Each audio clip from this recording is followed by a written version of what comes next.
Oi, pessoal. No domingo, né? Mas acabei de assistir aqui agora que Bolsonaro participou de mais uma manifestação aqui em Brasília. Isso, ele e mais 11 ministros, junto com os filhos, desceram a rampa do Palácio do Planalto para falar com os manifestantes que se aglomeravam na frente da Praça dos Três Poderes. Foram lá para apoiá-lo. Ele, não contente em falar da rampa do Palácio, desceu a rampa e foi cumprimentar as pessoas, que estavam todas muito próximas, contrariando as orientações dos médicos, cientistas, dos trabalhadores e profissionais da saúde. Quer dizer, de novo, Bolsonaro afronta orientações médicas. Nós não temos remédio, não temos vacina para o coronavírus. A única coisa que nós temos para fazer essa batalha contra o vírus é o distanciamento social e é o isolamento daqueles que não trabalham em setores que são os setores essenciais. Isso vai impedir que todo mundo precise usar ao mesmo tempo os postos, as unidades de saúde, os hospitais, o Sistema Único de Saúde, evitando assim uma superlotação. Mas Bolsonaro não entende isso, ele não tem responsabilidade, não tem respeito com as pessoas. Bolsonaro não tem condições de ser presidente da República, não tem condições técnicas, não tem condições administrativas, não tem condições políticas. Gente, não tem condições humanas. Ele não tem a empatia, que é a capacidade de se colocar no lugar do outro, sentir a dor do outro. Por isso que ele não pode ser presidente. Além do mais, ele briga com todo mundo o tempo inteiro. Ele brigou com os governadores, com os prefeitos, com os médicos, com os cientistas, com os profissionais de saúde. Ele não tem ninguém ao redor dele que cria um grupo para enfrentar a crise do coronavírus. E não consegue proteger o povo. Muito pelo contrário, ele manda o povo se expor ao vírus, como se fosse uma decisão das pessoas, se expor ao vírus ou ficar desempregada. Ele tem que dar condições, enquanto governante, para o país poder passar essa crise. Devia pagar os R$600 para todo mundo que precisa. Até agora, ele não conseguiu pagar a primeira parcela para todos que têm direito. E nem começou a pagar a segunda parcela. E vamos lembrar que Bolsonaro não queria pagar essa verba emergencial. Aliás, ele só queria pagar R$200. Foi uma luta da oposição, do PT, para que a gente tivesse um valor maior. E aí ele coloca só a Caixa Econômica para pagar, não coloca os outros bancos públicos, exige CPF da família da pessoa, dos filhos menores, dificultando o acesso à regularização do CPF. Gente, não é possível, as pessoas estão precisando. E essa semana ele vetou a entrada para receber essa verba emergencial dos agricultores, dos motoristas de aplicativo, seja do pessoal que não está podendo trabalhar e que precisa da renda. É muita falta de sensibilidade. Sabe o que ele precisava fazer? Coordenar um grande esforço nacional para enfrentar a crise e não ficar fazendo política, disputa política como ele está fazendo. Ficar incentivando as pessoas a se aglomerarem, a fazer atos em sua defesa. Defender o quê? Se ele tivesse correto, ele não precisava ter ninguém na rua defendendo ele. Ele tinha que reunir os governadores, reunir os prefeitos, saber o que nós vamos fazer daqui para frente, como enfrentar isso, como fazer um programa de reconstrução nacional. Ele tinha que ter um comitê de saúde ao seu lado, de cientistas, de médicos, de gente especialista, para dizer como é que nós vamos liberar o isolamento social, quais são os critérios que precisa ter e a partir de quando nós vamos fazer isso. Precisava fazer uma reunião com empresários, representantes dos trabalhadores, para saber como vai fazer em relação à economia, manter as empresas, salvar os empregos. É isso que Bolsonaro precisava fazer, e não manifestação. Ou seja, ele faz manifestação porque ele está com medo, porque ele sabe que está errado, porque ele não está dando conta de governar o país.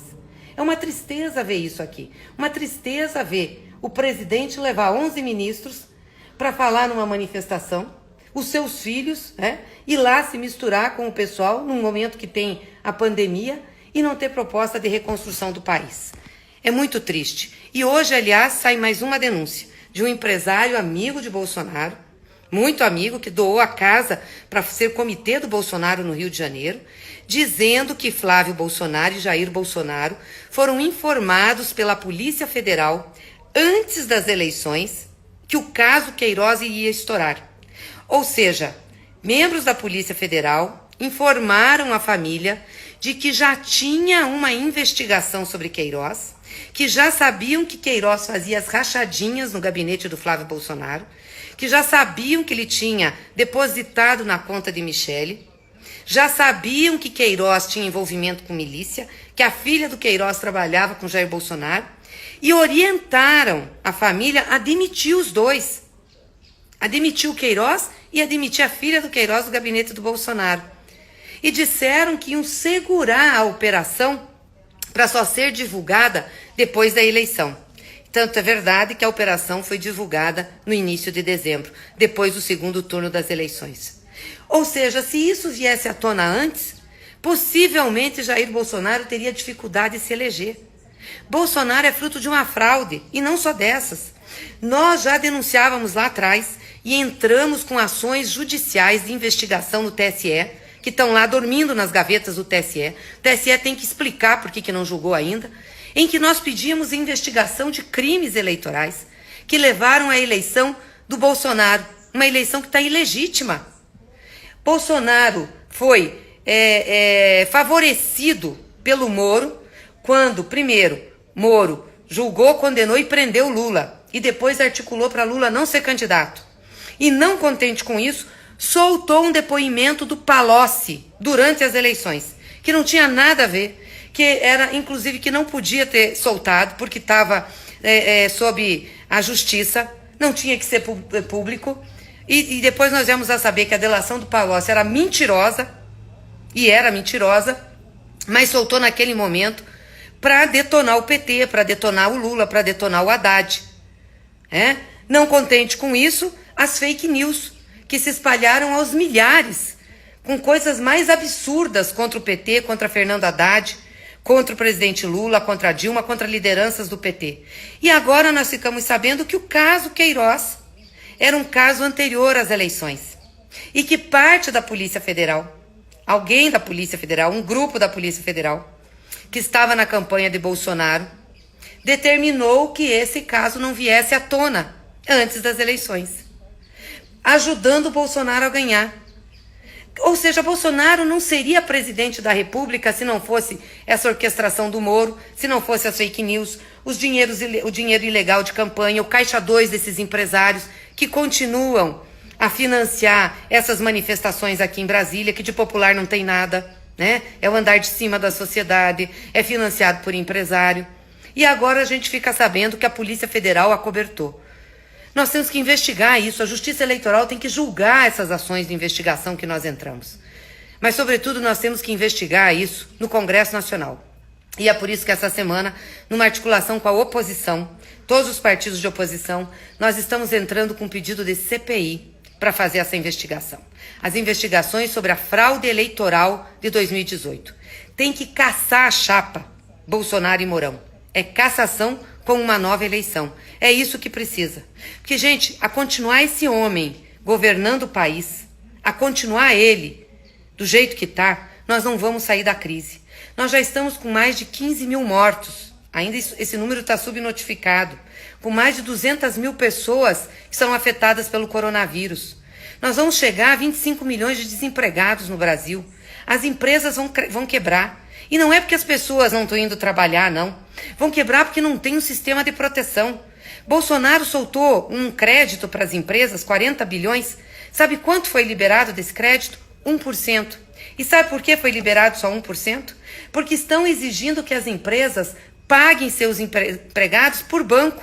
Então o restaurante, a lanchonete que paga no final de semana em dinheiro, o garçom, o cozinheiro, não pode pegar empréstimo. Isso é uma loucura, gente. Essa gente que está aí não governa para o povo. Então não adianta, não se iludam com o discurso do Bolsonaro. Um discurso fácil, popular, como se ele estivesse ao lado do povo. Ele está contra o povo. Se ele estivesse ao lado do povo, ele se importaria com as mortes no país. Ele se importaria com o desemprego. Ele agilizaria soltar a verba emergencial, o auxílio emergencial para as pessoas. Ele organizaria o país, faria um comitê de gestão da crise, enfrentaria a crise. Ele não tem condições de governar. Ele não é uma pessoa preparada para isso, né? Não é preparada, briga com todo mundo, não protege o povo, não dá solução. Portanto, nós não temos outra outra alternativa que não uma saída política para que ele deixe a presidência da República. Então, com essa denúncia de hoje, é muito grave que nós temos. O Congresso Nacional tem que se posicionar, o Supremo Tribunal tem que se posicionar, a Justiça Eleitoral tem que se posicionar e Bolsonaro tem que ser afastado. Ele não pode continuar governando o país, porque senão nós vamos caminhar para uma tragédia. Além de aumentar muito o número de mortes que nós temos, nós vamos para a tragédia econômica e ele não tem receita para tirar o Brasil da crise. Vamos continuar firme, gente, com a esperança de quem luta, porque é isso que nos move. É a luta, é a fé no Brasil, no povo brasileiro. E essa semana nós vamos ter muitas ações aí no Congresso Nacional, mas também com entidades, com movimentos sociais e nas ruas. E parabéns a todas as entidades, a toda a militância, a todo o pessoal que está nessa grande rede de solidariedade ajudando as pessoas. O MST, as entidades ligadas ao campo, aos movimentos populares, já doaram toneladas de alimentos às pessoas na cidade, às pessoas nas periferias das grandes cidades. Isso faz toda a diferença. E a gente está junto nessa caminhada e nessa luta. Grande abraço para vocês.